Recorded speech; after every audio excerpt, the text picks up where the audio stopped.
I got it. Okay, as you can see, we've changed the setting here.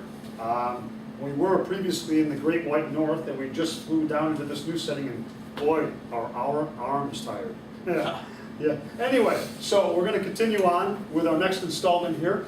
Today we're going to focus on some of the key constitutional principles. There are 13 constitutional principles, but again, we're going to focus on the ones that are more aligned with the New York State Regents exam. Okay, beauty, here we go. Number 1, popular sovereignty. Very, very important on the Regents exam. Popular sovereignty. The people are the source of power. The government was purposefully made this way because, as we had discussed in one of our other videos, the British had a system where the king and its government had the majority of power. The framers of the nation, recognizing that that was for them wrong, decided to change it. So here, the people are the source of power. What does that mean? That if we don't like what our politicians are doing, we can vote them out. We can remove them. Simple click of a button, or simple for one person, but the people are the source of power, and we can remove politicians as we see fit. Yeah, anything on that one? Absolutely. You know, the first words of the Constitution are "we the people." And when they wrote the Constitution, they didn't say "we the leaders of this country" or "we the Congress." They said "we the people of the United States." So it is the people who have created the government. It is the people, as the guru has said, who can change the government. And hopefully you'll see a pattern here, because as we segue from popular sovereignty down to limited government, along with, when we finally get to the Bill of Rights, you see that it's all about the people being the source of power here, not the government. That's why the government has been limited in its power. This sets up our system of democracy. Remember, we are a republic first, but nonetheless, a republic is a form of a democracy. Republic meaning that we just elect people to represent us. So we are not as pure of a democracy as, say, Greece had. But we are a limited government. The government is limited in its power. Well, if the government is limited in its power, then who has it? Who has the remainder of that power? In this case, the majority. We, the people. Right, you are.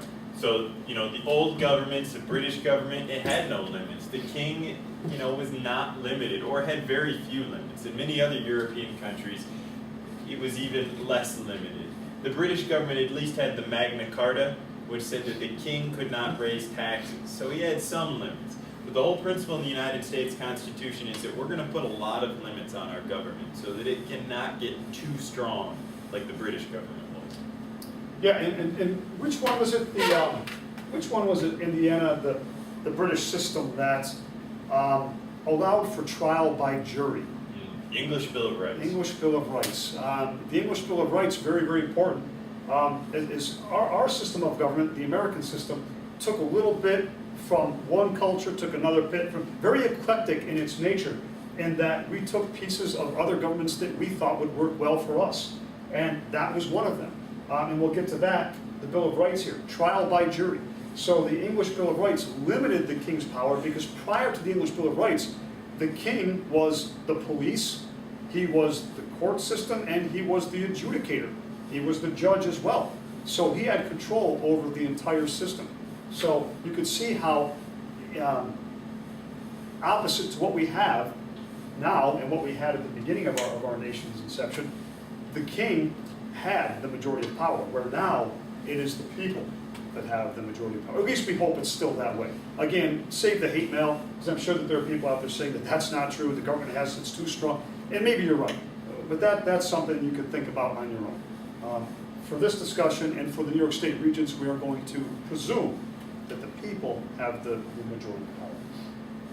And the American Bill of Rights is going to expand on that British tradition, the British Bill of Rights, the English Bill of Rights, and it's going to include a lot more limits on our government. So let's take a look here at these limits on the American government that are part of the Constitution, the Bill of Rights. The Bill of Rights, the first 10 amendments to the Constitution, limiting our government's power in order to protect our individual rights. The First Amendment, right at the top, they start with freedoms. Freedom of religion, freedom of speech, freedom of press, freedom to petition the government peacefully are all protected in the First Amendment. Peter Zenger trial, just going to mention that very quickly for the regents. Peter Zenger trial, going way back to the British system of government. The trial, once again, was held with the jury, and Peter Zenger had written some things about the king that the king found unfavorable, so charged him with a crime. But because of trial by jury, which was instituted with the English Bill of Rights, Peter Zenger was found not guilty. The ruling was that if it's true, it's printable. If it's not true, then there's an issue. Peter Zenger said, I didn't say anything that wasn't true, and he was found not guilty. So, remember, freedom of the press, very important with our Regents exam. And also freedom of religion, freedom of speech. These could be very controversial issues. We're going to steer away from that type of thing. You can figure out how you want to roll individually in your own with respect to your own philosophy. Just know that the Bill of Rights guarantees freedom of religion and freedom of speech. Of course, with freedom of speech, there will be limits on that as well. We'll discuss that perhaps at a later time with World War I and some issues with those notwithstanding. And all of these rights will have areas that are open to some degree of interpretation. Like, we all have freedom of religion as American citizens according to the First Amendment. So you can be an Orthodox Christian, or you can be a Muslim, or you can be a Jew. You know, you're free to practice your religious beliefs, but obviously you're not free to practice a religion that believes in murdering people.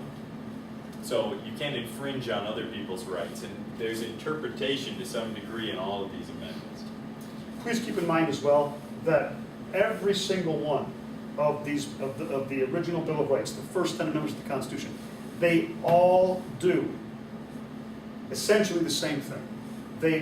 Every single one of these limits the powers of the government. Every single one of these limits the powers of the government. So when you see questions like this on your Regents exam, you should be zeroing right in on that. Bill of Rights, any of these amendments, bam, limits the power of the government. Slashing. 2 minutes, eh? Okay, how about firearms?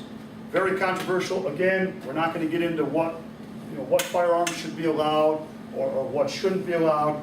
We're not getting into that. What we are going to say is that the Second Amendment guarantees the right to citizens to possess firearms. Anything else you want to add? Pretty straightforward. Again, it's open to some degree of interpretation, but the right to bear arms is protected in the Constitution.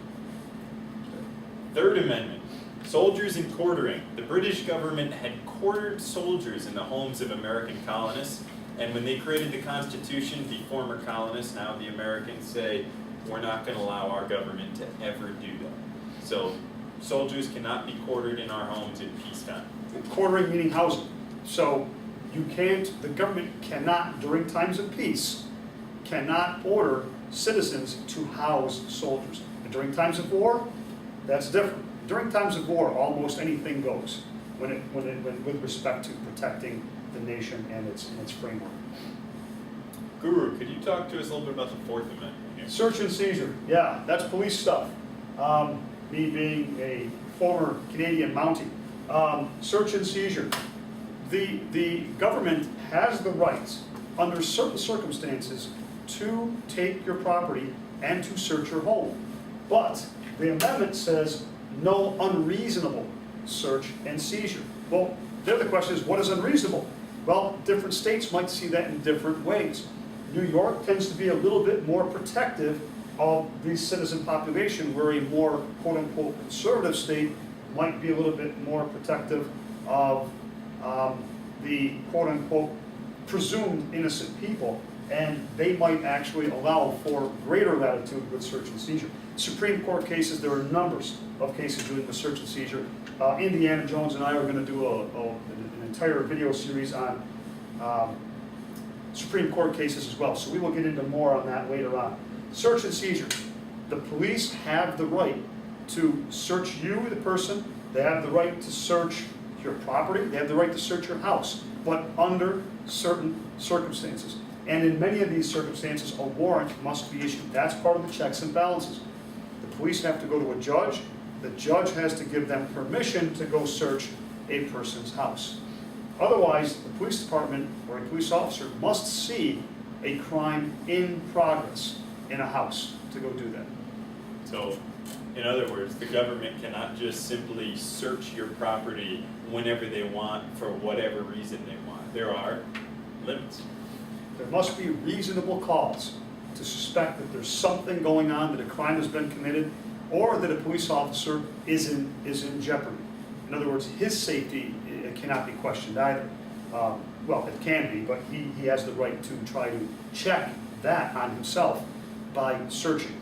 You hear a lot about cases involving cars and this type of thing. Enough said on that.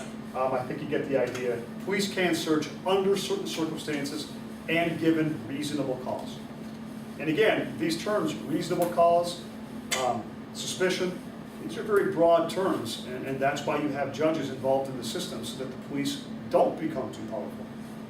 I don't think any of us wants to see an extreme in either case. The extreme being where the criminals can't be searched at all, that's not good. And when the police have so much power that they can search and infringe upon your rights, once again, not good. The extremes of these circumstances will be that the extremes are present the situations that are most harmful to America. So hopefully we can avoid that. All right, the Fifth Amendment. The Fifth Amendment, due process of law. This deals with a problem back in Europe, back in places like England, that the monarchs had unlimited power. They could just arrest people, throw them in jail, we never hear from them again. It can't happen in the United States, or at least according to the Constitution, it can't happen in the United States. The Constitution says we're entitled to due process of law. We're innocent till proven guilty. We have a right of habeas corpus. You can't be just thrown in jail for a long time and forgotten about. And the punishment must fit the crime as well. And we touch on another little aspect of the New York State Regents. Abraham Lincoln did suspend habeas corpus and the due process of law component of the Bill of Rights. But again, it was during times of war. This was the Civil War, so habeas corpus was suspended by Lincoln. Habeas corpus has been suspended several times, arguably, but all, I would think, within reason during times of war, as we define habeas corpus anyway, at least as Indiana and I define it. So due process of law, very integral piece to this puzzle. Once again, it limits the powers of government, the exception being during times of war, where, again, almost anything goes. Continuing on our theme here, limited government, individual rights, the Sixth and Seventh Amendments protect our right to trial by jury in both criminal and civil cases. So the government can't just say that you've committed a crime, convict you, and throw you in jail. You get to have a trial with the jury of your peers. Yeah, your own people in your own town, your own community. So these people will, in large part, set the standard for how they want to live. And in some communities, what would be a grievous felony in other communities might not be that bad.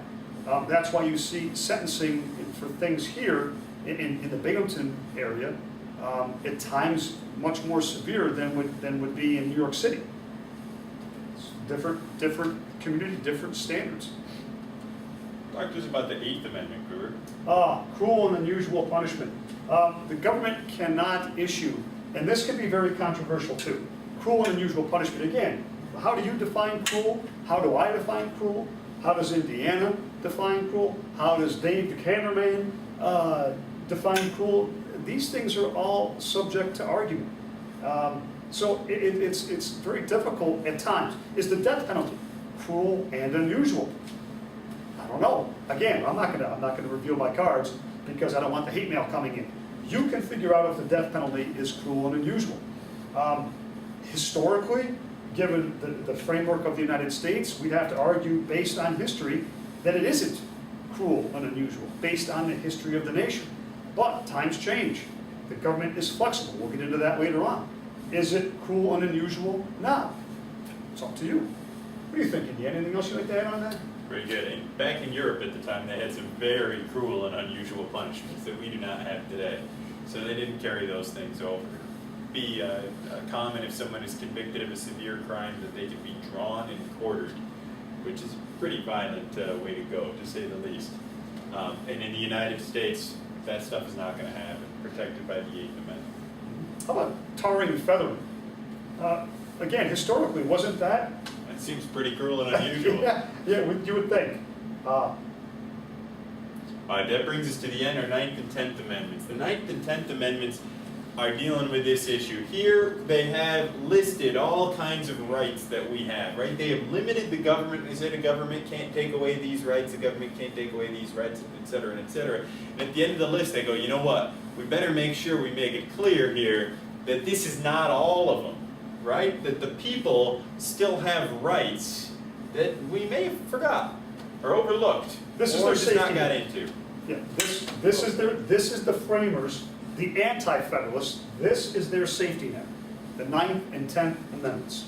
If we've missed something, it's still covered down here. Mm-hmm. Whatever's not in the Constitution, remember the United States Constitution is quite small.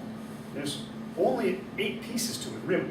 So these guys said the Constitution is small, we want to keep the federal government small. If we keep the federal government small, that gives more power to the people. When the federal government becomes bigger and bigger and bigger, and you have to argue with them, at that point, at least in their thinking, their framework, the paradigm that they had, then that's going to make the federal, if it gets bigger, it's going to get stronger, which then takes power away from the people. So the anti-federalist goal here was to keep the federal government smaller and subsequently weaker.